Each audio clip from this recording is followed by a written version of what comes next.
Hello everyone, Jul here.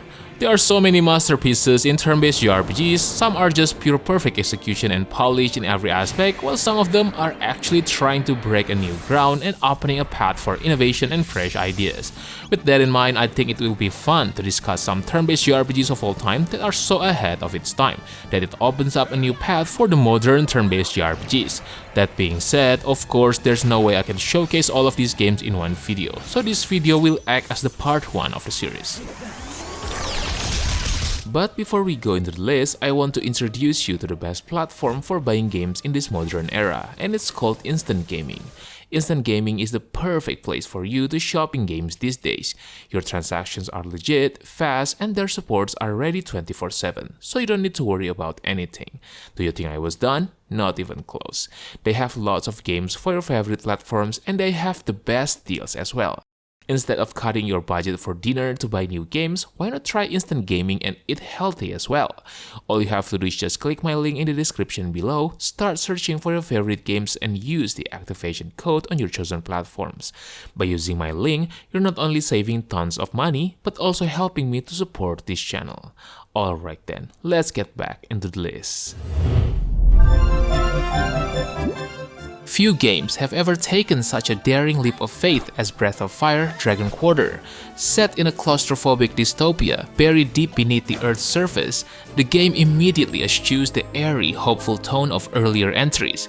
It's no surprise Dragon Quarter was misunderstood on release. In the modern era, where roguelikes, permadeath systems, narrative replays, and minimalist storytelling are embraced, Dragon Quarter feels not like an odd relic, but like a prophecy. What truly set Dragon Quarter apart was not just its bleak setting, but also the systems that mirrored that very tension. The D-counter transformed what could have been a simple power fantasy into a haunting moral choice. Every powerful move brought you closer to death. You weren't trying to win, you were trying to survive long enough to reach the surface.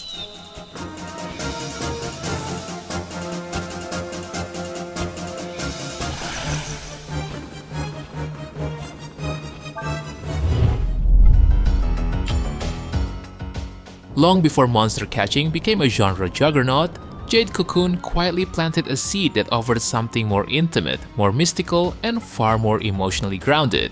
Released on the original PlayStation in 1998 and followed by its lesser-known sequel Jade Cocoon 2 on the PlayStation 2, the series never exploded into mainstream success, but what it offered was visionary.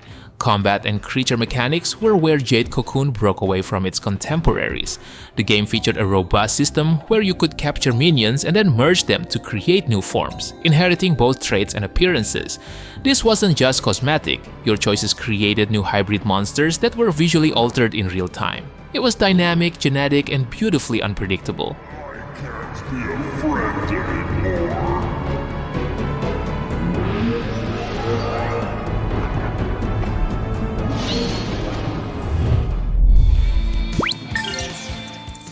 Grandia 2 is one of those rare JRPGs that, despite wearing familiar genre tropes on its sleeve, manages to rise above convention with sheer heart, polish, and ingenuity.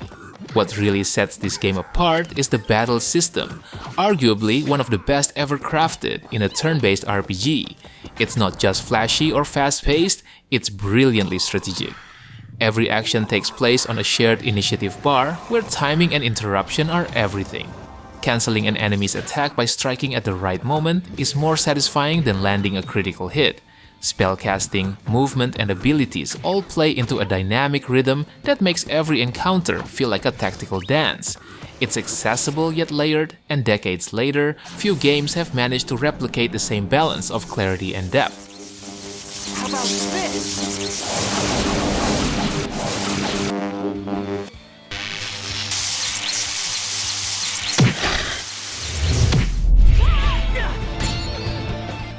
Valkyrie Profile 2 is one of the most daring and distinctive JRPGs of its era, a rare sequel that didn't just attempt to recapture the magic of its predecessor, but redefine what that magic could be.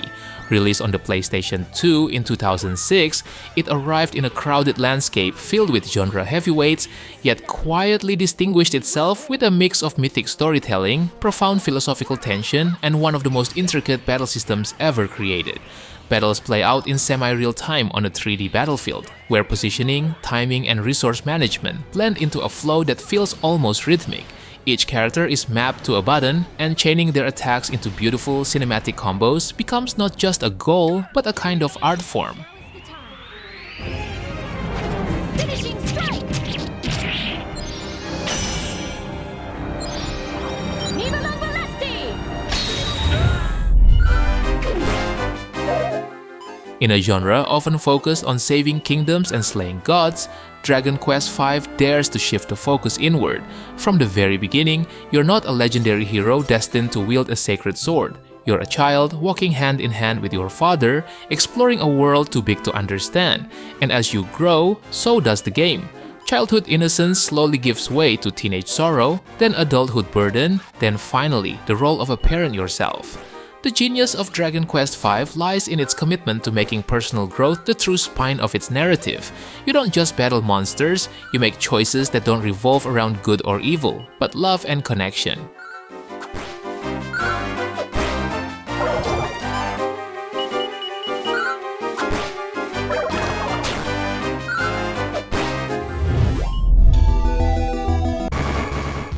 In a golden age where 16-bit RPGs flourished under the banners of medieval kingdoms, Phantasy Star 4 stood defiantly apart. Released in 1993 for the Sega Genesis, this game was a swan song that dared to gaze far beyond the stars, both in setting and in spirit. One of the game's most striking accomplishments lies in its use of character.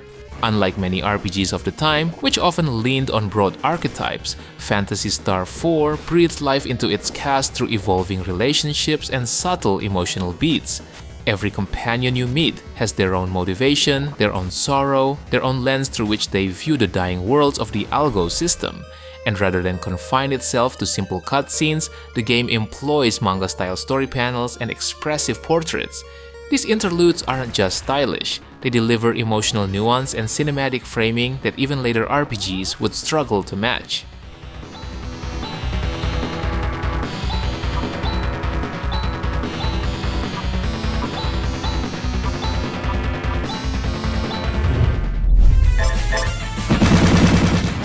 Released on the PS2 in 2005 and localized in the following year, Metal Saga is an often overlooked franchise known for mixing tank combat, free exploration, and offbeat humor. This entry in particular feels like a send-off to JRPG tropes dressed in desert leather and diesel punk rust. The world has already ended, and what's left are sand-covered towns, scavenger guilds, and bounty boards pasted with wanted posters for giant homicidal appliances and mutant wildlife. From the start, you're given complete agency. The game doesn't gate content behind narrative progression. Instead, it hides it in every dusty corner of its open world. Exploration is everything. You'll stumble across crashed spaceships, haunted towns, secret dungeons, and even bizarre NPCs with no connection to the main story.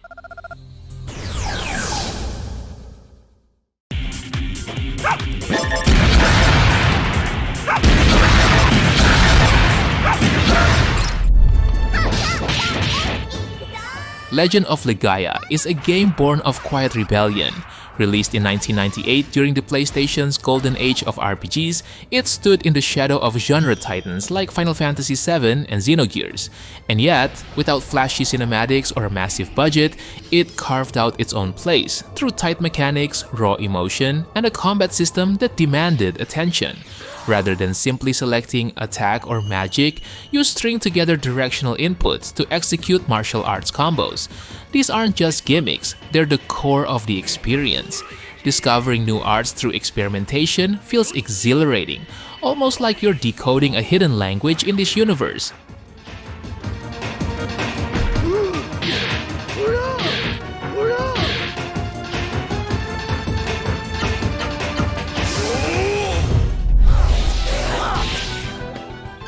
The Baten Kaitos series is one of the most unique and artistically bold RPG duologies to ever grace a console.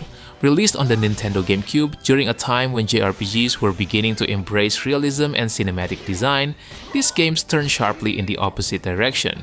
They offered surreal worlds floating among the clouds, battles waged with enchanted cards, and narratives that intertwine memory, myth, and metaphysics.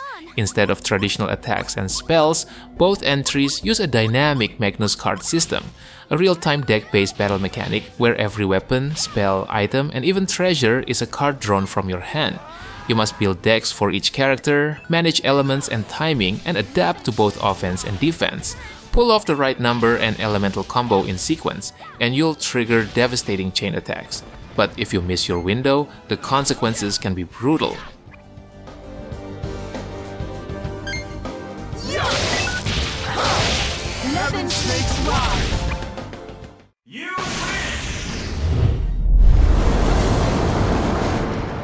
Released in 2001 as the first fully voiced, fully 3D installment in the legendary Final Fantasy series, Final Fantasy X marked a huge innovation in design, narrative structure, and gameplay systems.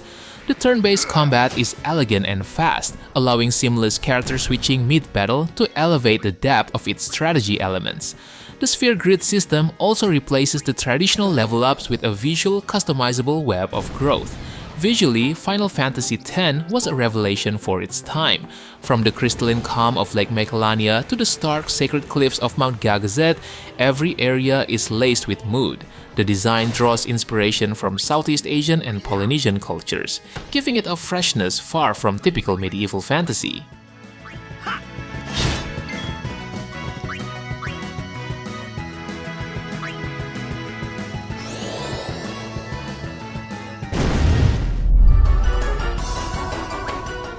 Released in 1999 as the spiritual successor to Chrono Trigger, Chrono Cross is a haunting story told not with a single voice, but with the overlapping whispers of what could have been.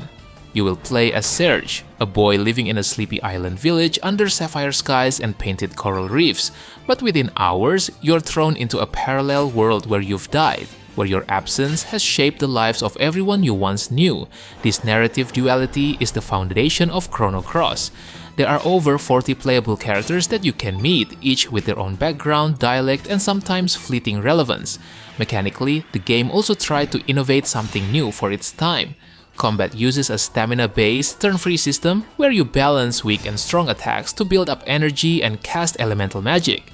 These elements able to shift the battlefield's innate color, which can amplify or dampening your combat effectiveness.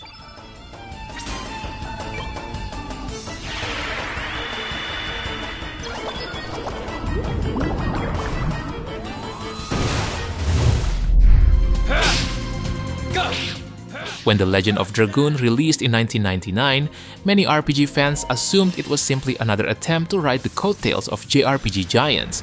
But looking back now, it's clear that The Legend of Dragoon was far more than that. One of the most striking aspects of the game was its combat system.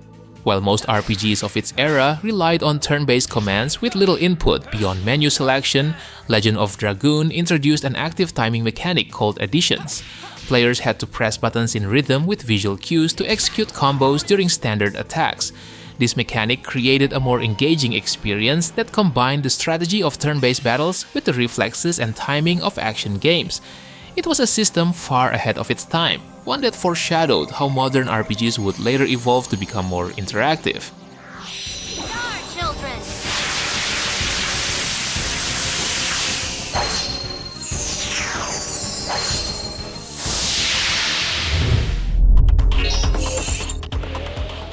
The Shadow Hearts series remains one of the most distinct and underrated JRPG sagas of the early 2000s. While many games of that era followed traditional fantasy blueprints, Shadow Hearts chose a different path, merging historical fiction, gothic horror, and psychological tension into a world that often felt more grounded, mature, and unsettling than anything its contemporaries attempted. Shadow Hearts' gameplay system also broke conventions. The Judgment Ring, used for both attacks and item use, introduced real-time elements into turn-based combat. This simple addition brought tension and skill into every action and helped the series stand out even further. The series was also visually distinct. Rather than chase realism, it leaned into stylized character models and expressive animations. Its sound design mixed haunting choral music, ethnic rhythms, and somber melodies in a way that perfectly matched the tone of each location. Whether walking through a decaying European village or an ancient Japanese temple, the sense of place was always strong and atmospheric.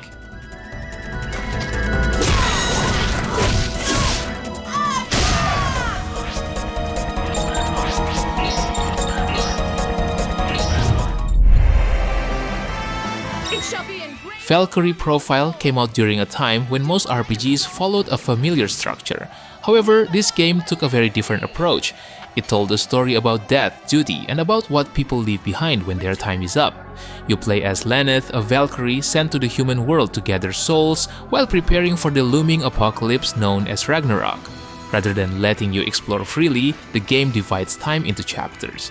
Each decision, whether to enter a dungeon, visit a town, or recruit a soul, uses up part of your limited time. You can't see everything in one playthrough, and that's what makes your decisions feel more meaningful.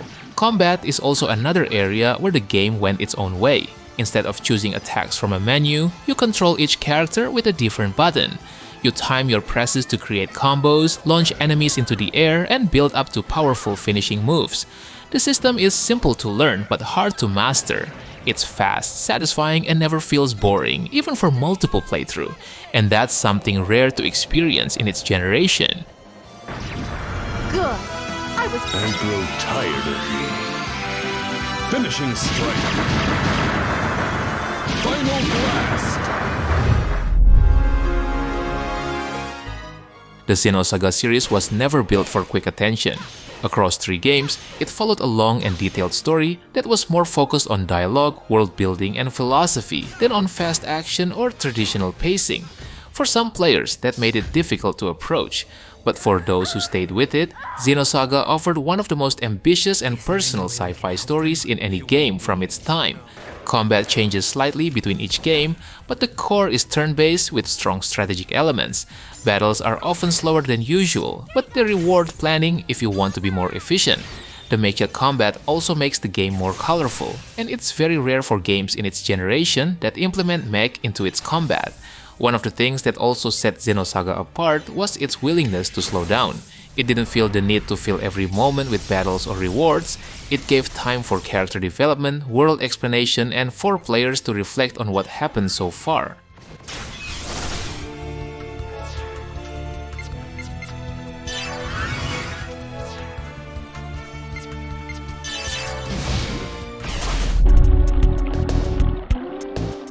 When EarthBound was released, it didn't look or sound like any other RPGs. Its graphics were modest, its setting was modern, and its story was told through everyday language and small details rather than epic declarations. Instead of a world of knights and castles, EarthBound takes place in a version of small-town America. You play as Ness, a quiet boy with psychic powers who sets out to stop a growing alien threat. The combat looks like a very simple turn-based combat at first, but it introduces smart systems like the rolling HP counter, which gives you a chance to save a character from death if you act quickly. It also includes auto-win encounters for low-level enemies, which reduces grinding and keeps the game moving. The writing is also another major strength. It doesn't use fantasy jargon or over-explain the plot, it speaks in plain words, and that choice makes the world feel more grounded even when it becomes surreal over time.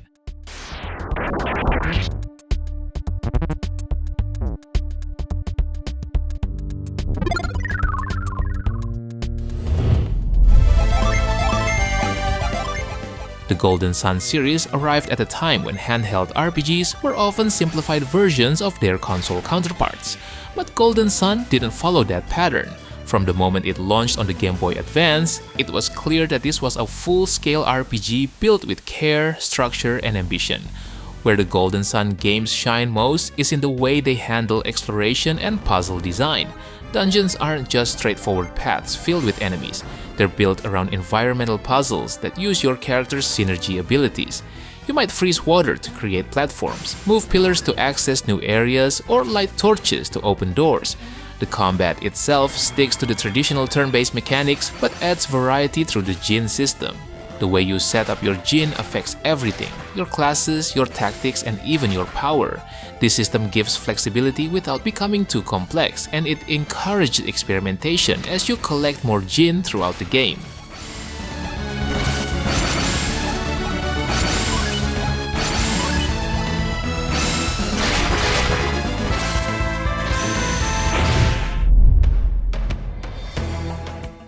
Final Fantasy VI is often remembered as one of the strongest entries in the series.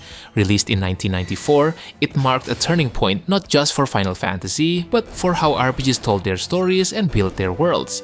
Unlike most RPGs of the time, Final Fantasy VI doesn't focus on a single main character. Instead, it begins with Terra, a young woman with mysterious powers, and then slowly introduces a large cast of characters, each with their own goals, histories, and reasons for fighting. Combat uses the active time battle system, familiar from earlier games in the series, but expands on it by giving each character unique abilities.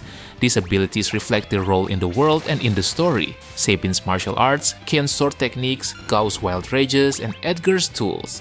This design choice avoids making characters feel interchangeable, and each one brings something distinct to your team, both in function and personality.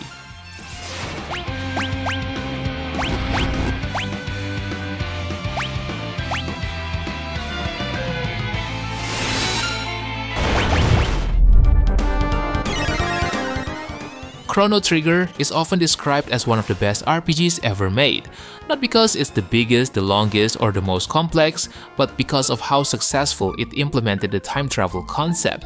Each time period you visit feels distinct, and every character you meet has a purpose.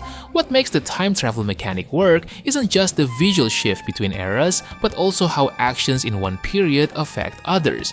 These changes aren't treated like gimmicks. That consistency makes the world feel connected, and it turns exploration into something more thoughtful.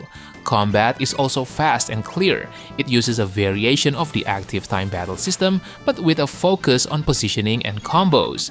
Enemies are also visible on the screen, and this design allows you to avoid many fights, which helps the pacing issues often found in most JRPGs.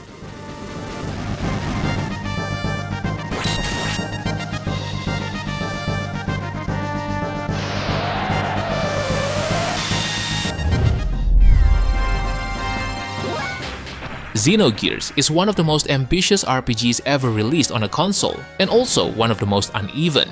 It aimed to blend deep philosophical themes, giant mech battles, traditional turn-based combat, and an original mythos spanning thousands of years. It didn't succeed in every area, but even in its flaws, it remains a singular and unforgettable experience. Combat is split into two systems: ground battles and mech battles. On foot, characters use turn-based commands with a combo system that allows players to input button sequences for special moves. In gear battles, fights are more resource-driven, with energy management tied to attacks and upgrades. Both systems are revolutionary at its time, and the combat experience still feels fresh and unique even in modern standard. Visually, Xenogears was also impressive for its time. The use of 2D sprites on 3D environments gave the game a unique look, and with the help of phenomenal soundtrack by Yasunori Mitsuda, the game offers one of the most magical experiences in JRPGs.